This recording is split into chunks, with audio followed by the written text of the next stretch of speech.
DJ PK, and we're joined once again by the radio voice of the Utah Jazz, David Locke. David, good morning. Good morning, David. Good morning, Patrick. Two of the greats of all time. Once again, a complete honor. Spend time with you on a Friday. It completes my week. It completes me as a human. It makes me feel better about myself that I'm willing to sacrifice for two crazy fools. It's all good. I agree. I want to hit you with a question of the morning in honor of the regular season wrapping up here. Yeah. Do the Jazz really have the best fans in the NBA?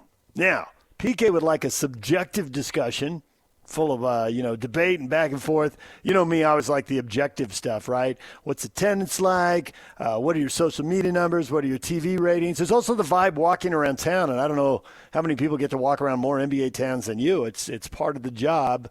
You can measure it any way you want. What do you think? No, I mean, I think I kind of can hear you saying, like, well, everyone says they have the best fans, right? Yeah. Mm-hmm. So I've always said that I thought the best fans in the NBA were when the Warriors were in Oakland, because those teams weren't good and that place was packed every time. There was nothing about it. And so I always thought those were the best fans. That's changed because that atmosphere and the access to that building is so dramatically different than it once was. I think our fans have been incredible this year.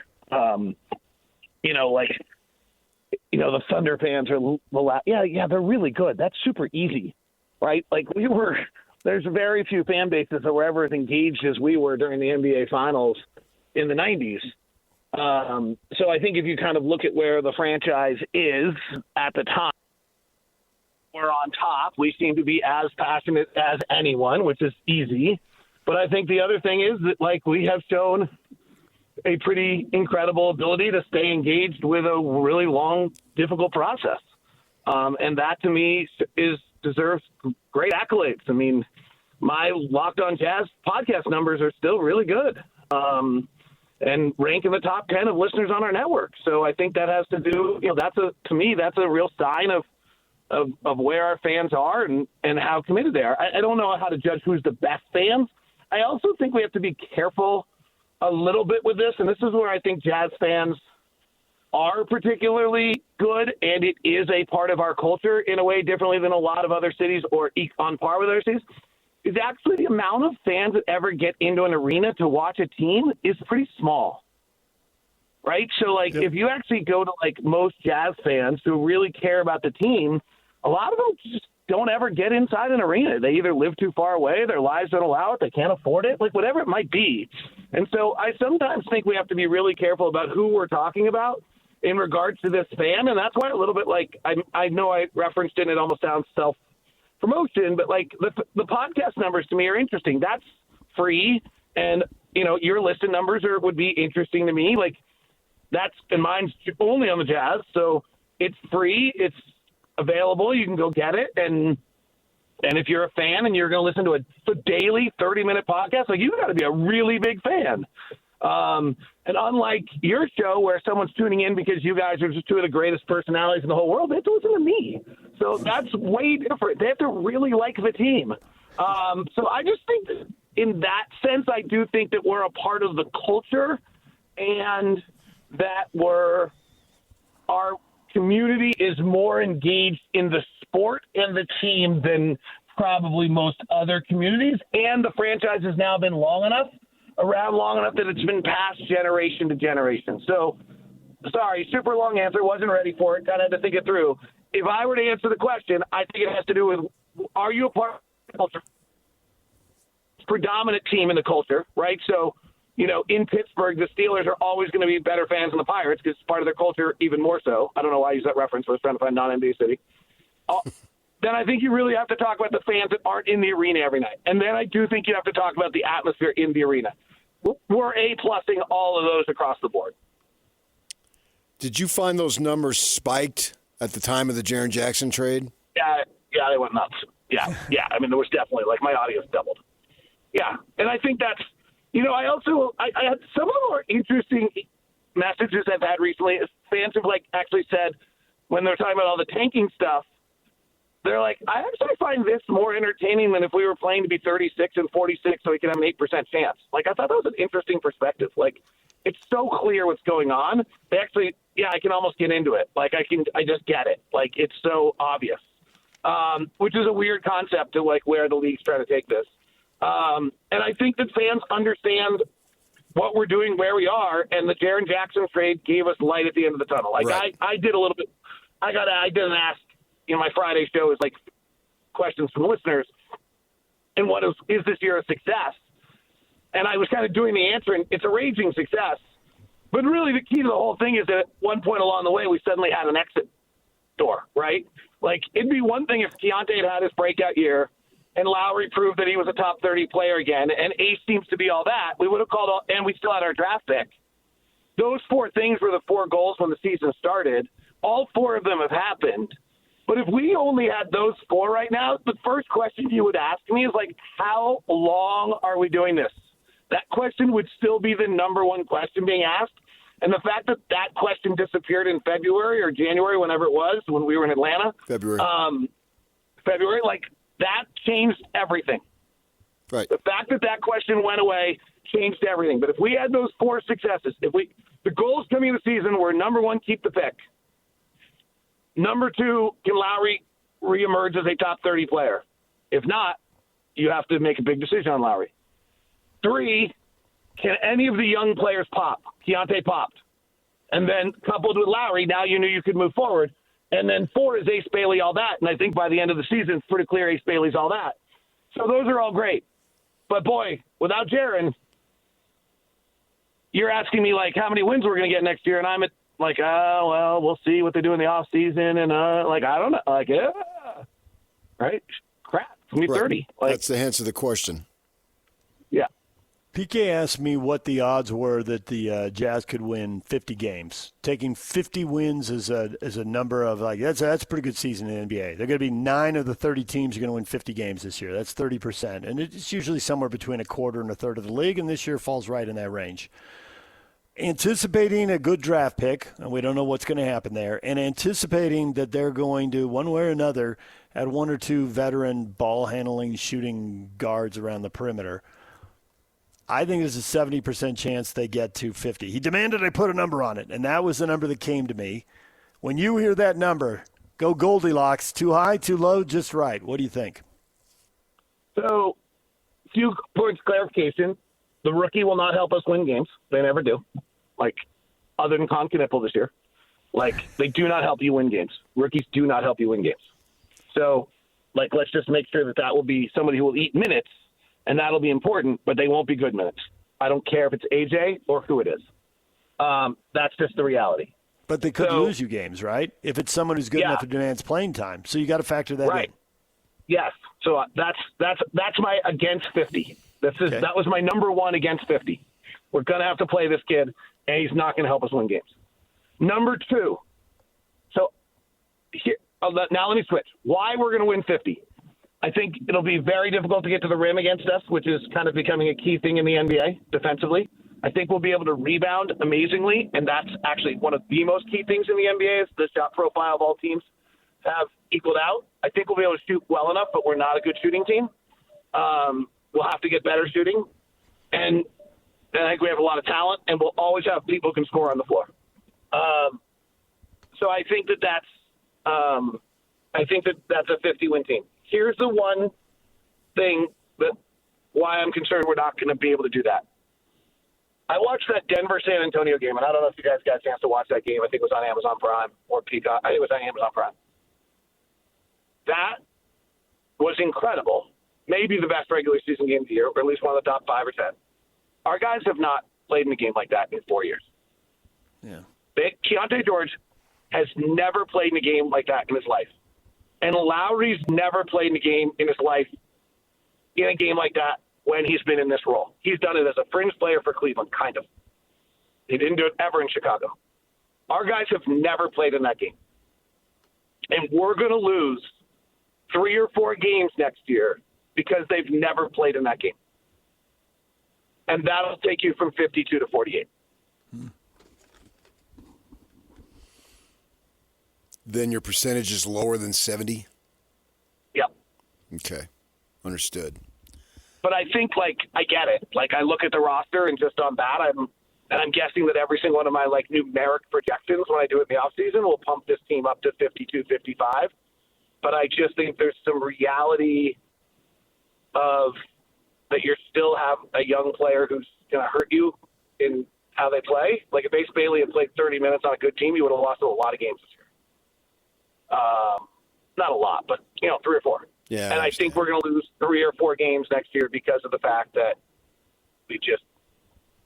we still do a lot of – this has been probably emotionally trying, and particularly for the coaching staff and everyone involved, but this has been the easiest basketball you could ever play. How great is this? You go out, you hoop, and no one cares. Truly, no one really cares if you win or lose. And, you miss a shot on the wing, you thought you got fouled, you come across, you swipe the hell out of the guy going back the other way because you're pissed, and it cost your team 2 points. No one's yelling at you for that right now. It's stupid, but no one's yelling at you about it right now. You do that in the 94-94 game against the Houston Rockets with 7 minutes left in the fourth quarter, you just lost your team the game. Yeah, I got you. I wanted to hit you So up. we're going to Let me hit. we'll have to lose a few games before we realize that. Let me hit you up on this starting to leak out on possible solutions to the lottery and all that, the incentivizing losing.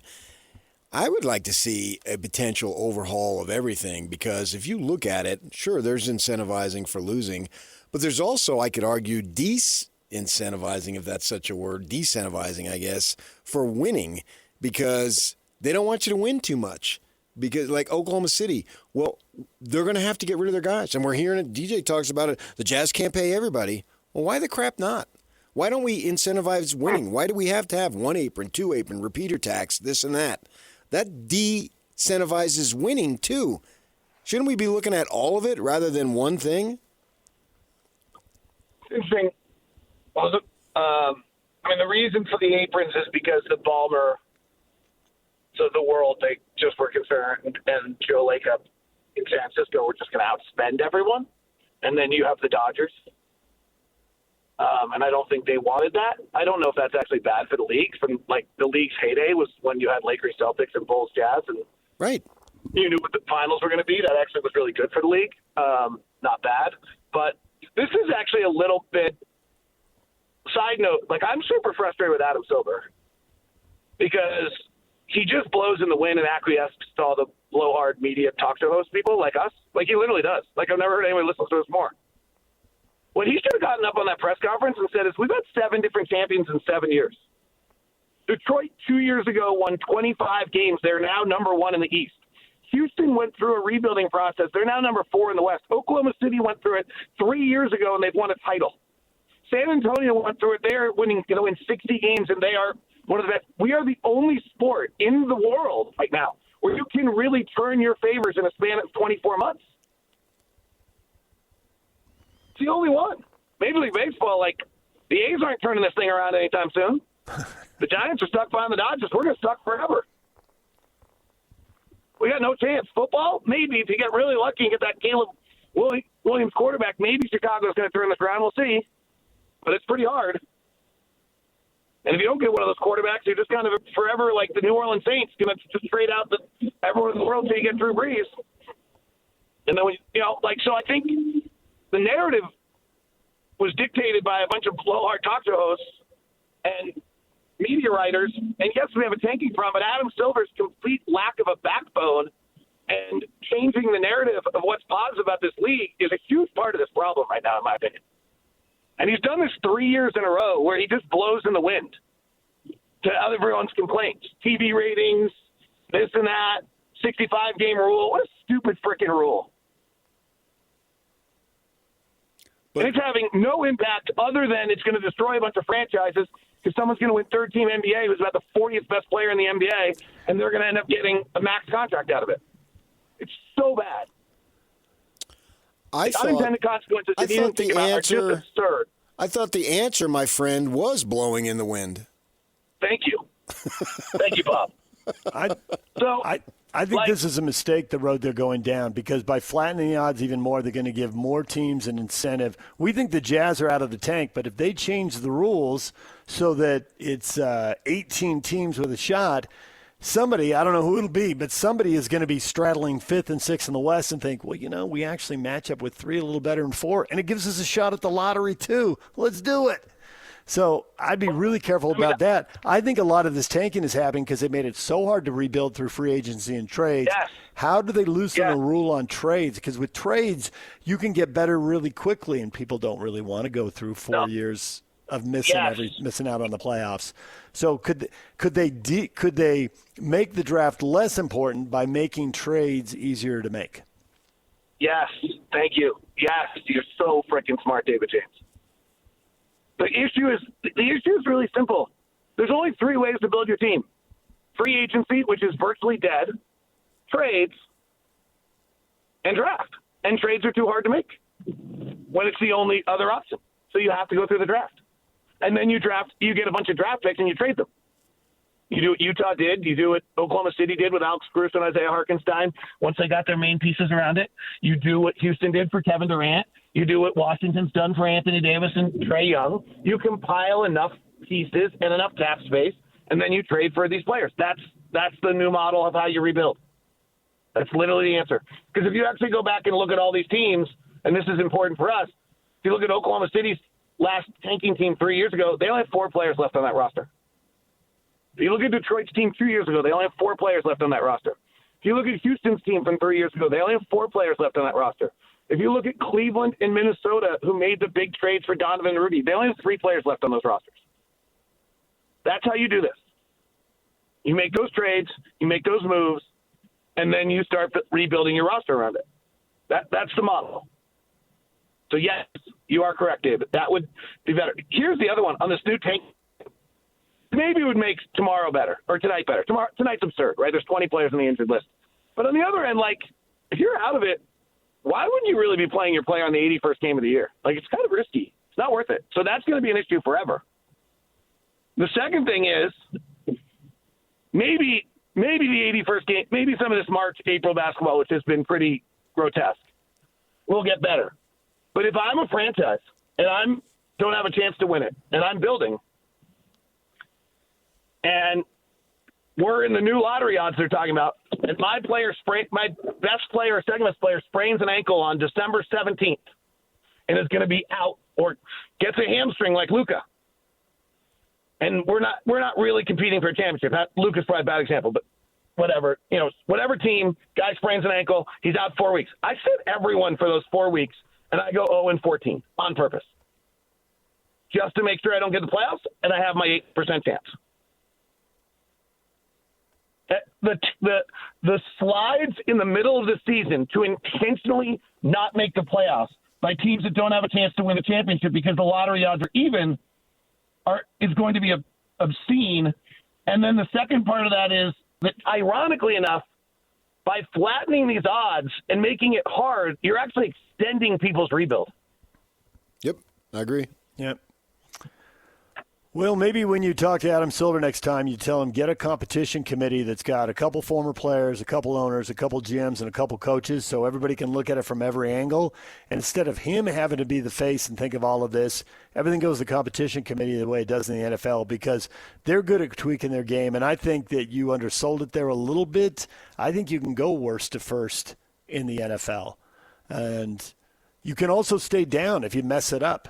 So it's a little more on you. Of course, also guaranteed contracts. The NBA has them and the NFL really doesn't. So that's an X factor in building a team too that the NBA doesn't get to work with and NFL teams do. So, David, we'll leave it right there for right now. We really appreciate the time, not just today, but all year long. You've been great coming on. We look forward to talking to you as the draft, the playoffs progress, and as the draft gets closer. Because I know you love to break down all the young players. We're interested to hear what you think. I will do. You guys are great. I will talk to you next week.